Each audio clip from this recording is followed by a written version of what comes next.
চলুন দর্শক ফিরে যাই আমাদের আজকের অতিথি সঙ্গীত শিল্পী মৌমিতা আচার্যের কাছে। আবারও ফিরে এলাম, গানটা শুনেই আসলে আজকের আড্ডাটা শুরু করতে চাই। কোন গানটি শোনাবেন? মৌলিক গান, যেটার কথা শুভদীপ চক্রবর্তী এবং সুর চিরন্তন ব্যানার্জি। আজও যখন বৃষ্টি পড়ে বাইরে তো নয় মনের ঘরে, ইচ্ছে করে শুধাই তোকে কেমন আছিস তুই, বল না মেঘ ভালোবেসে ঠোঁটের কোণে আলতো হেসে কেমন করে ছুঁই তোকে, কেমন করে ছুঁই, কেমন করে ছুঁই তোকে, কেমন করে ছুঁই। তুই ছিলি তাই মেঘলা আকাশ বৃষ্টি ধারায় আকুল হতো, হাজার ফোঁটার আলতো চুমুই আবার কবে বাসবি ভালো। তুই ছিলি তাই মেঘলা আকাশ বৃষ্টি ধারায় আকুল হতো, হাজার ফোঁটার আলতো চুমুই আবার কবে বাসবি ভালো।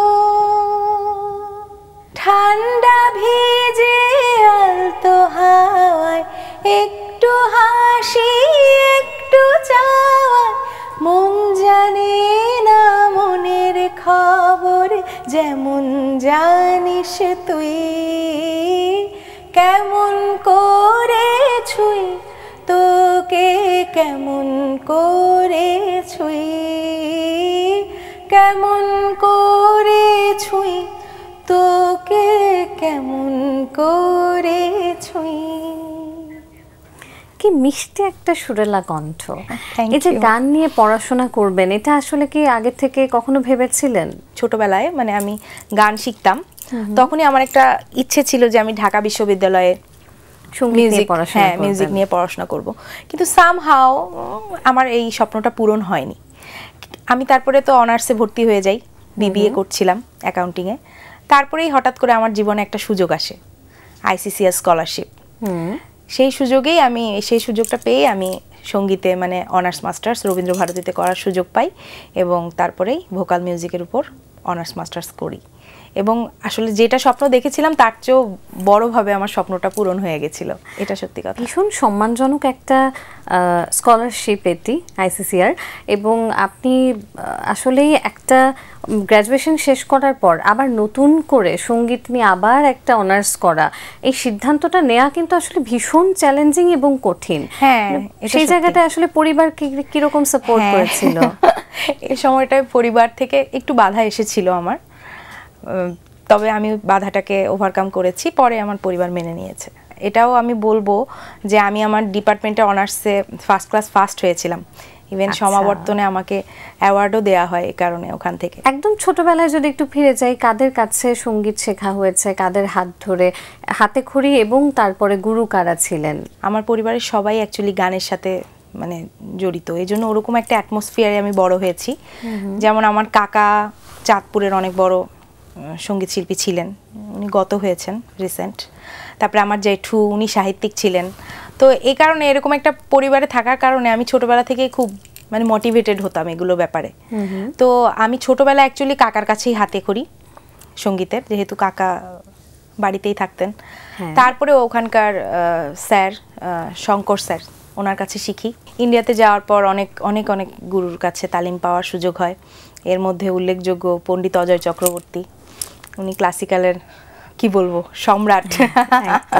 ওনার কাছে আমি কিছুদিন অ্যাপ্রিসিয়েশন ক্লাসের সুযোগ পাই।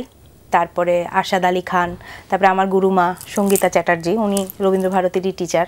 তারপরে সঞ্চিতা চৌধুরী ম্যাডাম, কঙ্কনা মিত্র ম্যাডাম, এরকম সুজয় স্যার, কতজনের নাম বলবো, শান্তা দাস ম্যাম কীর্তনের, মানে ওনারা সব টিভিতে সিনেমাতে মানে ওনাদের রেগুলার আমরা দেখে আসলে অভ্যস্ত, ওনাদের গান আমরা দেখি, তো ওনাদের কাছে আমার তালিম নেওয়ার সুযোগ হয়। এখানের শেখা পরিমণ্ডলটা একরকম, তারপর তো আবার বিশ্ববিদ্যালয় জীবনেও হয়তো অন্য একটা বিষয় নিয়ে যখন আপনি পড়ছেন, পাশাপাশি গানটা কি তখনও চালানো হচ্ছিল? গানটা আমার কখনো মানে বন্ধ হয়নি। ইভেন আমি যদি কখনো বন্ধ করতেও চাই, আমার পরিবেশ আমাকে সেটা বন্ধ করতে দেয়নি। এটা আমি সত্যি মানে স্বীকার করতে আমি মানে বাধ্য, যে সব সময় আমার পরিবেশটা আমাকে ঠেলে দিয়েছে। তো আপনার ছোটবেলা থেকে একটা ইচ্ছে ছিল সঙ্গীত শিল্পী হবেন? না, আমার ছোটবেলা থেকে ইচ্ছে ছিল ব্যাংকার হওয়ার। দ্যাটস ওয়াই আমি বিবিএও করছিলাম, কিন্তু পাশাপাশি আমার সঙ্গীতটা ছিল চলমান, যেটা আমি আমার কলেজ ইউনিভার্সিটি সবখানেই সঙ্গীত নিয়ে আমি একটা আলাদাই, এটা আমার একটা আলাদাই সেক্টর ছিল। কিন্তু পরবর্তীতে যখন এটার উপর পড়াশোনা করলাম, তারপরে এই লাইনেই চাকরি হলো। ব্যাংকার হওয়ার ইচ্ছে সেখান থেকে বিবিএও যেমন হলো, একই সাথে যে সঙ্গীতের প্রতি ভালোবাসা থেকে পরে দ্বিতীয়বার আপনি স্নাতক আবার করলেন সঙ্গীত নিয়ে, তাও আবার রবীন্দ্র ভারতী থেকে। তো এই যে বাংলাদেশের পরিমণ্ডলের শেখাটা একরকম, যেটা বলতে যাচ্ছিলাম, তখন সেখান থেকে ভারতের শিক্ষার্থী বা ওখানে আরও বিভিন্ন দেশের বিভিন্ন অঞ্চলের শিক্ষার্থীরা সেখানে গান করতে যান, এবং যারা স্কলারশিপ নিয়ে যান সবাই আসলে মোটামুটি গানে খুব ভালো। তো সেখানে যাওয়ার পর আসলে অনুভূতিটা কি ছিল, কেমন ছিল? যখন চাঁদপুরে ছিলাম, যেহেতু গান গাইতাম, তো সবখানেই আমাকে একটু স্কুল কলেজ সবখানে গুরুত্ব দিত, মানে এই গান জানে ঠিক আছে। তখন আমার যেহেতু সবাই গুরুত্ব দিত, আমারও মনে হতো আচ্ছা ঠিক আছে, আমি মনে হয় কিছুটা গান জানি, এরকম একটা মনে হতো আর কি, কিছুটা। কিন্তু যখন আমি ইন্ডিয়াতে গেলাম, অ্যাকচুয়ালি কলকাতা ইন্ডিয়া, এটা তো আসলে সঙ্গীতের আতুর ঘর বলা হয় সারা বিশ্বে। তো ওখানে গিয়ে আমার মনে হলো আমি কোন সাগরে এসে পড়লাম, আমি কিছুই জানি না, কিছুই পারি না। ইভেন আমার এখনো এই মানে ফ্রাস্ট্রেশনে ভুগি যে আমি কিছুই পারি না। ওখানে যাওয়ার পর, ওখানে গুরুদের সান্নিধ্যে আসার পর মনে হচ্ছে আমি কি এতদিন কি করলাম, আমি আরো ছোটবেলা থেকে কেন এখানে বা ওনাদের সান্নিধ্য পাওয়ার সুযোগ হলো না। এক্স্যাক্টলি, এটাই আমার মানে ওখানে পরিবেশটা বোধহয় এরকম যে যারা খুব কম পারে বা একেবারে জানে না, তারাও বোধহয় আমাদের থেকে একটু বেশি জানে, এমন একটা অনুভূতি হয় ওখানে এরকমই। মানে কারণ তাদের পরিমণ্ডলটা আসলে ওরকম। হ্যাঁ, অনেক ঘরে ঘরে মানে ব্রিলিয়ান্ট, অনেক মানে প্রতিভাবান সঙ্গীত শিল্পী বা ইনস্ট্রুমেন্টাল আর্টিস্ট এরকম মানে ঘুরে বেড়াচ্ছে। বাহ, চমৎকার। আরো অনেক আড্ডা দেব, তবে যেহেতু ভাষার মাস ফেব্রুয়ারি মাস, আর দু একদিন পরেই হচ্ছে 21শে ফেব্রুয়ারি, তাই সেই দিনটিকে স্মরণে রেখে আমরা একটা ভাষার গান কি শুনতে পারি কিনা এই পর্যায়ে? অবশ্যই শুনি তাহলে। ধরনের অনুভূতি এনে দেয় এই গানগুলো, যখনই শুনি একটা অন্যরকম ভালো লাগার। অবশ্যই ভাষার মাস, সেই সময়টা আসলে মনটা আরো বেশি নাজুক হয়ে থাকে যেন। অনেক ধন্যবাদ এত চমৎকার করে, এত মায়া ভরে গানটি পরিবেশন করার জন্য। এবার যদি আপনার গানের প্রসঙ্গে আবারও একটু ফিরে আসি, আপনি মৌলিক গান করেছেন এ পর্যন্ত দুটো কলকাতা থেকে, সেই গানগুলোর প্রসঙ্গে একটু শুনতে চাই। আমি তো 23 সালেই বাংলাদেশে এসেছি, 2023 সালে, 18 সালে গিয়েছিলাম, টোটাল 5 ইয়ার্স। আমি অনার্স মাস্টার্স শেষ করে যখন আসলাম, এই আমার এই গানটা প্রথম মৌলিক গানটা হয় 22 সালে। এটা হচ্ছে আমি একটা ওখানকার একটা কম্পিটিশন হয়েছিল, যেটা ওয়ার্ল্ড মিউজিক ডে উপলক্ষে। তো সেই কম্পিটিশনে আমি মানে বিজয়ী হই, এবং সেই কম্পিটিশনের গিফটটাই ছিল যে আমাকে একটা মিউজিক ভিডিও আর হচ্ছে একটা মৌলিক গান গিফট করা হবে।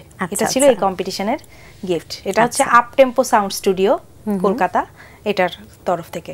এটার ওনার চিরন্তন দা, তার প্রতি আসলে আমি অনেক কৃতজ্ঞ, কারণ তার মাধ্যমে আমি প্রথম মানে মৌলিক গানটা স্টার্ট করি আমার লাইফের। তো এই গানটা ওনারই মিউজিক অ্যারেঞ্জমেন্টের ছিল, যেটা আমি প্রথমেই শোনালাম, কেমন করে ছুঁই। আচ্ছা আচ্ছা, এটা। আর দ্বিতীয় একটা গান হচ্ছে, এটা হচ্ছে আমাদের ওখানকারই আমাদের আরেকটা দাদা সৌভিক দা, 2007 সালে। এবার গানটা লেখার পরে উনি আবার কি মানুষ দেখে গান লিখতেন, মানে যে মানুষের গলা শুনে। তো উনি একটা গান এমনি হুট করে লিখেছিলেন, এবার ওনার আর কারোর গলা মানে ভালো লাগছে না, এরকম একটা ব্যাপার, মানে যার কার কণ্ঠের সাথে গানটি যাবে সেটা উনি আসলে নির্বাচন করতে পারছিলেন না। তো আমি আবার ওনার কাছে তবলা সঙ্গত করতাম, মানে আমার তো যেহেতু মিউজিক রিলেটেড পড়াশোনা ছিল, তো আমার রেগুলার তবলায় সঙ্গত করতে হতো। তো দাদা আমার সাথে তবলা বাজাতেন, আচ্ছা, আমি দাদার কাছে প্র্যাকটিস করতাম। তো দাদা তখন আমাকে ব্যাপারটা রিকোয়েস্ট করলেন যে আমার মনে হচ্ছে মমিতা তোর গলায় আমার এই গানটা যাবে। তো আমারও বেশ ভালো লাগলো যে সে 7 সাল থেকে খুঁজে পাচ্ছে না তার পছন্দের ভয়েস, এখন তার আমার গানটা, আমার গলাটা সুইটেবল মনে হলো এই গানটার জন্য। তো তখন আমি ওই গানটা করি কলকাতায়। ওটার মিউজিক ভিডিও আবার আমি যদি ভিসা পাই কলকাতা গেলে মিউজিক ভিডিওটা হবে, গানটা হয়ে গেছে। এছাড়াও তো এখানে আপনি একটা বাংলাদেশে আসার পর যদিও এসেছেন খুব বেশি সময় যায়নি, এখনো অনেক কাজ সামনে করার আছে, তারপরেও একটা নাটকের প্লেব্যাক করেছেন এবং একটা মৌলিক গানের কাজ চলছে আমি যতদূর জানি, সেই প্রসঙ্গেও একটু শুনি। গত বছর 14 ফেব্রুয়ারি ভালোবাসা দিবসে রিলিজ হয়েছে নাটকটা। সেলিম রেজা ভাইয়ের কথায় এবং কাউসার খান ভাইয়ের সুরে গানটা ছিল এরকম, অন্তত কথা হোক। এই নাটকে আমি গান করি এবং আমার আরেকটা গানের কাজ চলছে, সেটা হচ্ছে ভালোবাসার সুরে ভেসে। এটার কথা ও সুর নরেন চক্রবর্তীর। তো এই গানটার কাজ চলছে। তো গানের প্রস্তুতি বা পরিকল্পনার জায়গাগুলো কেমন হচ্ছে? চাকরিতে আছি বললামই তো আপনাকে। হ্যাঁ, আপনি একজন সঙ্গীত শিক্ষক হিসেবে কাজ করছেন। হ্যাঁ, বিএফ শাহিন কলেজে আছি সঙ্গীত শিক্ষক হিসেবে। তো কলেজেরও কিছু কাজকর্ম থাকে, তার পাশাপাশি আমি গানের প্রস্তুতিটা চলছে। মানে নিশ্চয়ই সামনে আরো অনেক অনেক মৌলিক গান তো করতেই হবে। ইভেন আমি একটা সিনেমাতেও এখন আমার প্লেব্যাক করার কথা চলছে। প্লেব্যাক অর্থাৎ আপনার অভিষেক হতে চলেছে যদি সবকিছু ঠিকঠাক থাকে আমি বলতে পারি। আর এছাড়াও সামনের দিনগুলোতে আরো অনেক নতুন কাজ আপনার কণ্ঠে আমরা শুনতে পাবো, অনেক গান, সবকিছু মিলিয়ে শুভকামনা থাকবে। একটা গান শুনে আমরা আজকের এই আড্ডাটা শেষ করব, তার আগে আমি একটু দর্শকদের থেকে বিদায় নিতে চাই। দর্শক, এতক্ষণ কথা হচ্ছিল অতিথির সঙ্গে, এবার তো সময় হলো বিদায় নেবার।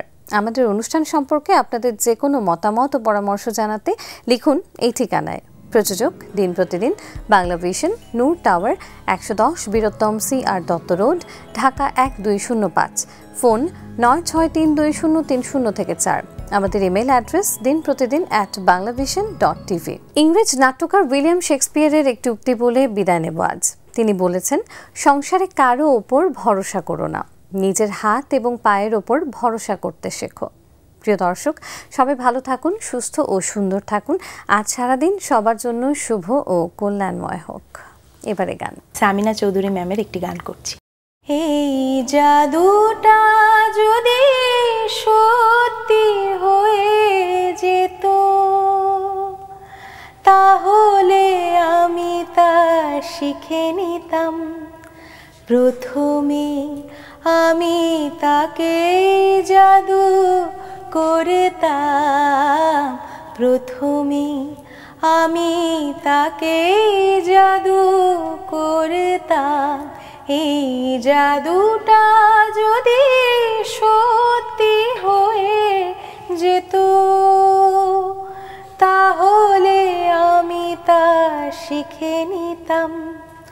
প্রথমে আমি তাকে জাদু করতাম, প্রথমে আমি তাকে জাদু করতাম। কামনা রাখিতে আমাকে বেঁধে সে ধরা দেয় না, হৃদয়ে ঝড় তোলে ভালোবাসি বাসি বলে, ভালোবাসে না। যদি পারতাম আমি জীবনের সবটুকু দিয়ে পারতাম, যদি পারতাম আমি জীবনের সবটুকু দিয়ে পারতাম, তবে ভেলকিতে তার দৃষ্টি পাখিটা ধরতাম।